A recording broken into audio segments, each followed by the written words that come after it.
പയ്യന്നൂർ രാമന്തളിയിൽ വീട്ടിലെ അലമാരയിൽ നിന്നും സഹോദരിയുടെ മാല മോഷ്ടിച്ച സഹോദരനും സുഹൃത്തും പോലീസ് പിടിയിൽ. രാമന്തളിയിലെ മാട്ടൂക്കാരൻ ഹൗസിൽ സജീവ്, ഇയാളുടെ സുഹൃത്ത് രാഗേന്ദ് എന്നിവരെയാണ് പയ്യന്നൂർ പോലീസ് കസ്റ്റഡിയിലെടുത്തത്. രാമന്തളിയിൽ വീട്ടിലെ അലമാരയിൽ സൂക്ഷിച്ച 4.25 പവൻ തൂക്കമുള്ള സ്വർണ്ണമാല മോഷണം പോയെന്ന യുവതിയുടെ പരാതിയിൽ പയ്യന്നൂർ പോലീസ് നടത്തിയ അന്വേഷണത്തിലാണ് യുവതിയുടെ സഹോദരനും സഹോദരന്റെ സുഹൃത്തും പിടിയിലായത്. രാമന്തളി മൊട്ടക്കുന്നിലെ മാട്ടൂക്കാരൻ ഹൗസിൽ സജനയുടെ മാല കവർന്ന സംഭവത്തിലാണ് സജനയുടെ സഹോദരൻ സജീവിന്റെ സുഹൃത്തായ രാഗേന്ദും പയ്യന്നൂർ പോലീസിന്റെ പിടിയിലായത്. ആഗസ്റ്റ് 26-നും ആഗസ്റ്റ് 31-നും ഇടയിൽ വീട്ടിലെ അലമാരയിൽ സൂക്ഷിച്ച 3,50,000 രൂപ വില വരുന്ന സ്വർണ്ണമാല കാണാതായെന്നായിരുന്നു യുവതി പോലീസിൽ നൽകിയ പരാതിയിൽ പറഞ്ഞിരുന്നത്.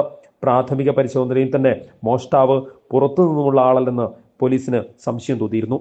തുടർന്ന് നടത്തിയ അന്വേഷണത്തിലാണ് സഹോദരനെയും സുഹൃത്തിനെയും പയ്യന്നൂർ പോലീസ് കസ്റ്റഡിയിലെടുത്തത്. News bureau, Payyanur.